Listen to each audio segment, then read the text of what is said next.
This is once again the Nexus of Geek, and this is Ariel.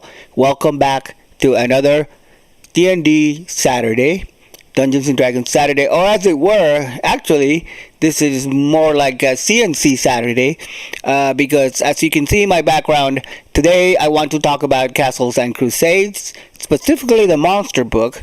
I've been looking through the core books for Troll Lord games. Long story short, if you're not familiar with Castles and Crusades, it is an RPG, a role-playing game similar to Dungeons and Dragons or games of that ilk that are fantasy-based.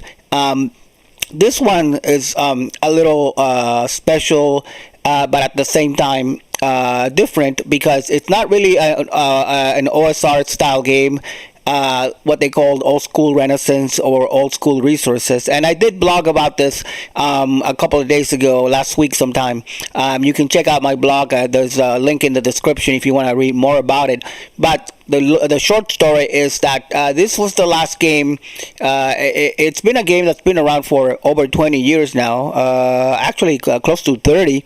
I think it first published in 2004, and it is celebrated, or what people know about it is that it was the last game or product that Gary Gygax, the co-creator of Dungeons and Dragons, actually worked before he passed away worked on before he passed away in 2008, I believe. And there's a lot of documentation about that history. But the short story is that when Gary Gygax was out in the convention circuit, he got hooked up with the Troll Lord Games, who are the people that or the company that put together Castles and Crusades. And the whole game is an homage to old style. I mean, the aesthetic of the game, as you can see with this slightly with this background, it is basically an homage to the old aesthetic for Dungeons and Dragons, first edition. Well, what we call first edition today, Advanced Dungeons and Dragons, which we've talked about in the channel before. But it's also and this is an old printing of the game, or the monster manual. Actually, it does follow the convention of AD&D and Dungeons and Dragons, where they have the three core rule books. So there's a player's handbook, and actually one day I was I was in a game store in Lower Lake, California, which is no longer open, but they had they had a pretty good variety of game manuals and niche gaming materials. But long story short, I ended up buying the player's handbook for Castles and Crusades on a whim, because I really liked the artwork, and this was like a few years back, and it sat in my shelf for a while, and then I pulled it up recently because there was more talk about the OSR movement and OSR style games. Now, I would not consider this an OSR game, but it does have those aesthetics with the different classes in the classical traditional classes that you find in AD&D and Dungeons and Dragons. So you won't find any tieflings or any of weird, not weird, but more exotic type races like turtles and things like that came after in later editions. But you will find the traditional races, the humans and the dwarves and the elves, the gnomes, and it also has half elves and half orcs, which in the 2024 edition of D&D you can no longer play you can grandfather them in from 2014 edition, from 2014 5e, but there are not an official playable race in the 2024 handbook. There's no half orcs, half elves, or anything like that. I guess they don't feel it's realistic to have crossbreeding. They don't even call them races. But at any rate, this game system is different, and it does harken back to that old aesthetic. And I thought what I'd do very shortly in this, hopefully a lot of you old time gamers like me can also relate to this video. Trying to make it a relatable video. Really short, quick overlook at specifically the monster book and how it is similar to the AD&D monster manual, which first came out in 1979, I believe, 78, 79, around there. So let's take a look. Let's take. I should say that if you go to the Troll Lord game website, Troll Lord Games, they make this PDF available for free, so you can even check it out before you, if you decide to buy it. And I think that's a great deal. I think more game companies should do that. They want you to try out their games. And I should probably preface this before saying anything more that I'm not paid for. This is not a sponsored video or anything like that. I just really like the aesthetic of the game, and I'm really seriously considering, as I wrote in my blog last week, of running a game in using the CNC Castles and Crusades system after we are done with our current 5e campaign. So without further ado, let's go ahead and take a look and see how the monster manual differs from this Monsters and Treasures book here on the channel today. Alright, so as you can see, I pulled out a copy of my Advanced Dungeons and Dragons Monsters Manual, which is the second edition Monster Manual. I couldn't find my first edition one. It's lying around in the bookshelf somewhere. But this will work because they didn't change the mechanics that much from first edition to second edition, as you know. Hit dice, the major representation of, in the modern game, you have, if you play 5th edition, you know that the monsters have a lot of health. So the hit points are represented by level, well, actually by CR, which stands for challenge rating, and the challenge rating system began in 3rd edition. So before that, we had the hit dice of monsters being determined by hit points rather were determined by hit dice, just like characters. And then they because this was 2nd edition, they had THACO. Now they didn't really have THACO for monsters in 1st edition to hit armor class 0. The acronym to hit armor class 0. THACO wasn't a thing in 1st edition, but they had tables, and they pretty much functioned the same way. You looked up at the monster, you looked at the table, you looked at how many hit dice, and you would cross-reference that with to find a number to roll on the D20 for your attack. You did your bonuses, and then it talks about the number of attacks. And by the way, this is all from AD&D, and what I'm trying to do is to compare and contrast how close the Castles and Crusades Monster Manual Monsters and Treasures is what it's called, because they include the treasures in the monster tome rather than having it in the Dungeon Master's Guide, because back in the day, the DMG had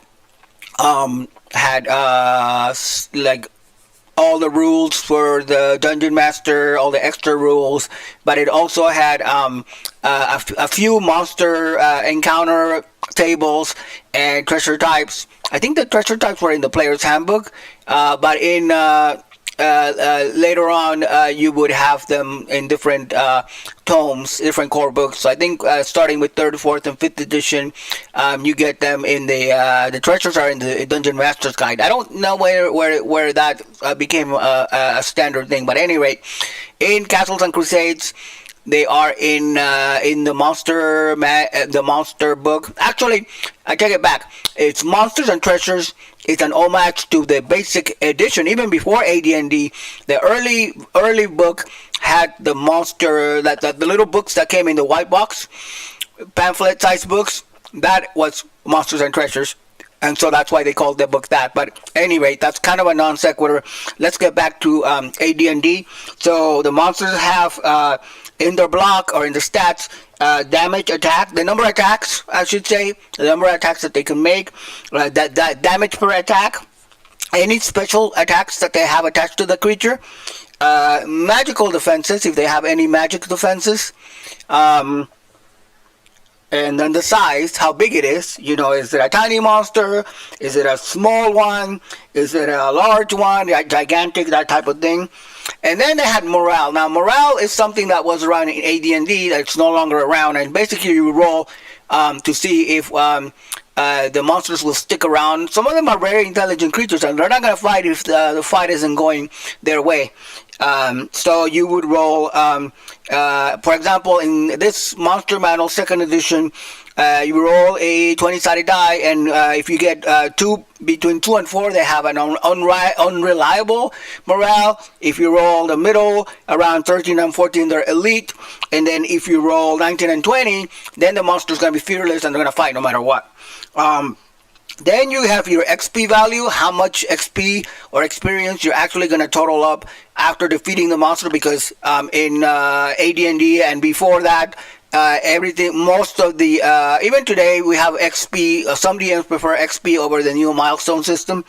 The habitat and society, it describes how the monster fits into your campaign world, and then variations, if there are any variations. And then psionics. Psionics started in 1st edition. It carried over into the 2nd edition. There were a couple of psionics handbooks that were in 2nd edition, and 3rd edition had psionics. I'm playing an Eberron campaign currently, and I know that the Kalistar is a race that employs psionics in the 3rd edition game. So they had psionics for monsters, but very few monsters are intelligent enough to actually have psionics. Most of them are either average or don't have the mental capacity to employ or to have any psionic characteristics. Let's see. And that's it. That's pretty much all the.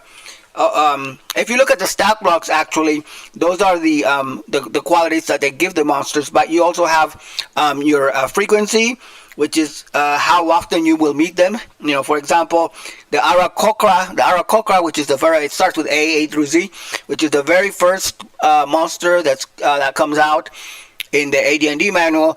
The frequency is very rare, so you're not going to find a whole bunch of them, versus like a crocodile, for example. Crocodile is very common, unless you find a giant one, like a really gigantic crocodile is going to be somewhat uncommon.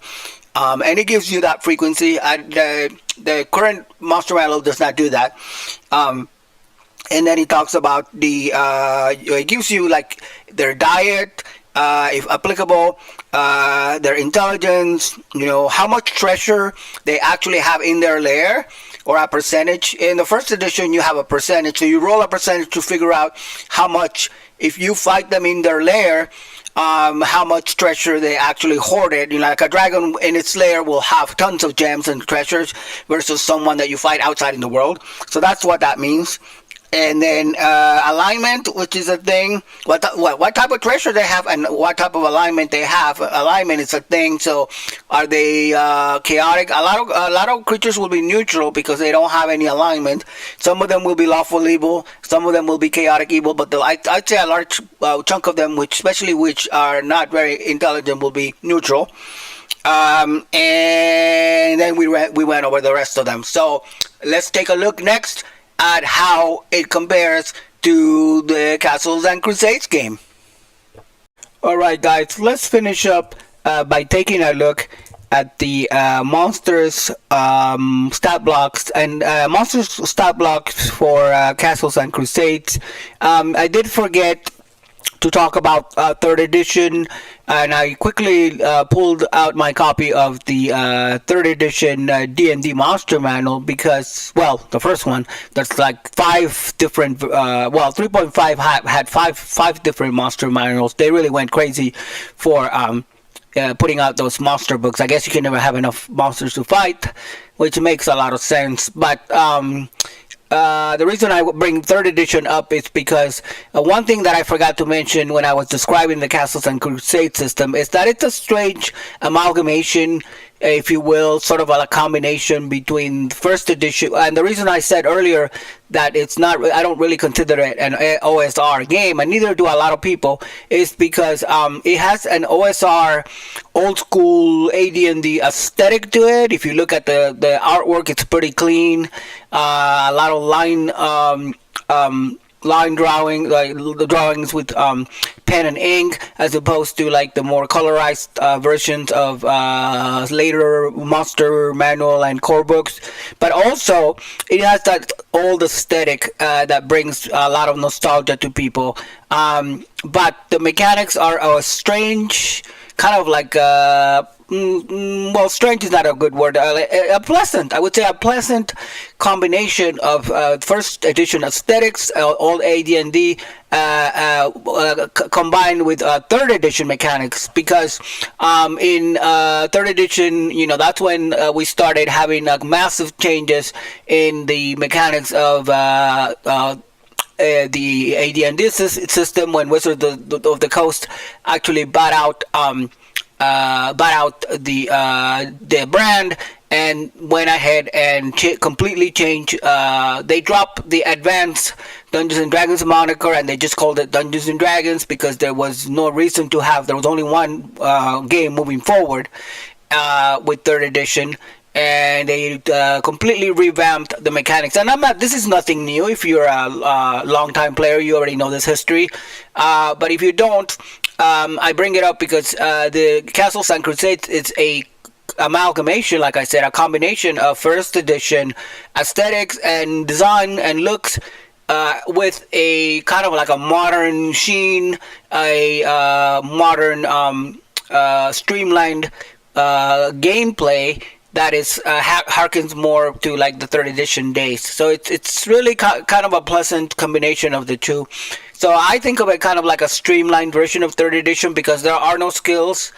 You can add skills if you want to, but as rules as written, there are no skills, and there are no feats. Feats came about in third edition for D&D. So this game just kind of streamlines it to just the attributes. You have a whole mechanic where it's called the siege engine, where you roll dice based on the character's attributes, and then you go from there.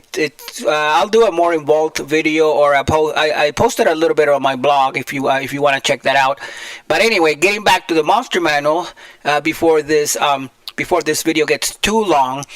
I'll start off with the aboleth, and right off the bat you can see that they do list the numbers encountered, just like AD&D. The frequency, they call it numbers encountered, but obviously that's the frequency of how many you're going to run into, which I love that they put that back in there.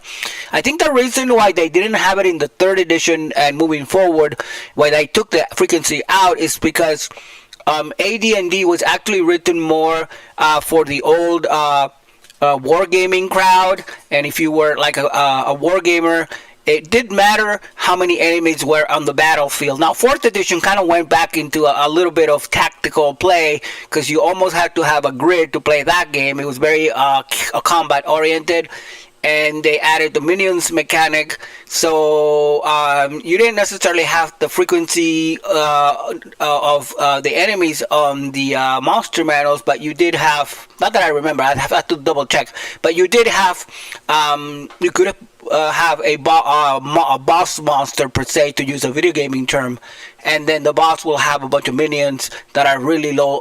They have the same abilities as the normal monster, but they only have one hit die, so they die pretty quickly.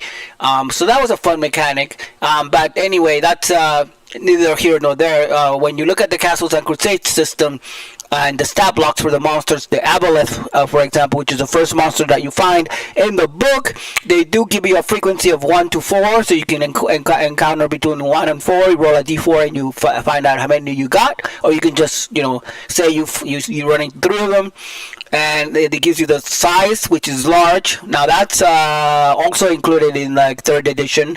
And the hit dice, now the moves are a little bit different, because it gives you the movement rate and a swimming rate, because this is a monster that can swim, so it has 10 feet of movement and 60 feet for swimming. They did include movement rates in other versions, Dungeons and Dragons, the armor class and the number of attacks, any special attacks that it might have. And then a big significant difference is the saves. If a monster has a save, they will they will have a special designation. This is a little bit different to this game where the saves are given a code, and this one has a save of M, which means it has a mental ability, so it is able to save against mental attacks from its opponent. When you see this Akirai, or however you pronounce a bird, on the next column, that one has also a save of a P, and the P is more of a physical, so they can save against physical or mental attacks, which is a little different. In third edition, they streamlined the saves, the saving throws, to just three, which were your dexterity. What was it? The three common ones were, well, I'll take a look. I got my manual right here, and so the saves were God, I can't remember off the top of my head, but oh, here it is. Fortitude, which is your constitution, how much hit you can take. Reflex, which is basically the same as dexterity, and will, which is your mental save. So they was streamlined in third edition and beyond. Then they changed it back in fifth edition. In fifth edition, they actually tied the saves to your attributes. And this game, Castles and Crusades, they don't do either one of those things. They have their own. They actually have a way. More extensive list of saves. In fact, if I can scroll up a little bit and find that section, there are saves that are, each monster is listed as having either a physical, which is the P, a mental, and M, or both, which is a P and M, or none. So it's saving throw category. So it's pretty streamlined and pretty simple to remember. Like first edition, you had all kinds of saves. You have saves against petrification, like Medusa monsters that would petrify you, and you had spell saves, and you had dragon breath. So you had 5 or 6 different saves. I forget the total number, but it was way more than the 3 standard saves that we had in third edition, which was the fortitude, dexterity, and the will. And they completely changed it in fifth edition. Now this book has its own unique method of saving throws, which I really do like. I think it works. It'll work fairly well. And so going back to the stat blocks, intelligence, it tells you whether it's an intelligent monster or not, but that also is broken down in this game to the different. It has a table for intelligence all of its own, where you roll the dice. And you add bonuses too. So an animal could, if you have an intelligence of 1 to 2 on the low end, you have a mental strength of an animal, but then your average will be 9 to 12 rating. And then if you have superior intelligence, you'll be in 16, 17 range, and 18 and above it. Anything above that is like genius, super genius, and almost Deific, which means like godlike intelligence, is over 26. Now I don't know how you roll a 26. So you, I guess, with the 20 on the die, and then you add whatever bonuses so it could be as high as 26, which is interesting. So this aboleth, for example, oops, I scrolled a little too far. The aboleth has an intelligence which is high. It doesn't really give you a score. Well, it just says high, so you gotta check, refer back to the table. And what was high again? High was 13 to 15. So it's got high intelligence. It does. I do believe it has psionics, or some kind of psi. If the intelligence is above average, it will have a capacity for psionics, but it is an aberration, so it gives you the type, like just like the third edition book does, the treasure type, and how much XP you get for battling. And then it goes into all its special abilities for combat, like it has spell-like abilities, has a special slime, and a mucus cloud. And aboleth can surround itself with a thick, greasy cloud of mucus, forcing all non-aquatic creatures within 30 feet to succeed a Constitution save or be unable to breathe air for 3 hours. So that's its special ability and power. So in conclusion, when I take a look at the monster, and I haven't even looked at the treasure, I'm kind of like gonna skip the treasure part, because this book, it is called Monsters and Treasures, and it's divided into two parts. The first part of the book is just your standard bestiary, glossary, or collection of menagerie of monsters that you can fight in the game. And then the second part is a list of treasures and magic items, both unusual and common, which again, in the modern game, in 5e specifically, and 2024, you will find those treasures and in the Dungeon Master's Guide typically. But in this game, because it's an homage and a tribute to the old D&D basic, even prior to AD&D first and second edition, you will find the list of treasures here on this third core book. There's really only two core books that you need for this game, from what I understand and the research that I've done: the Player's Handbook and this treasures, monsters and treasures. And really, you don't even need this book if you still have access to older D&D material, like the second edition monster manual that I showed earlier.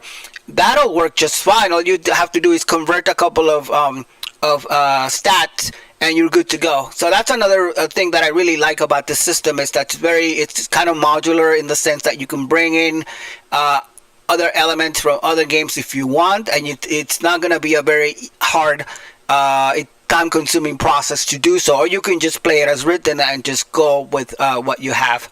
So I'm going to put a link to the Troll Games website, because you can get a free copy of this monster manual if you want to check it out, monsters and treasures book rather, if you want to check it out before you decide to purchase it. It's not very expensive online. Through the website, I think you get deals as well from time to time. So I'll probably purchase this just to have because I already own the Castle Keeper's Guide and the Player's Handbook, so just to have the complete set. Not very expensive, and so it's totally worth having in my collection, I feel, to have a complete set of the books. But if you don't want to spend any money on it, you're totally fine just getting a free PDF copy of it and just referencing the PDF, or taking the file and printing out the pages as you see fit.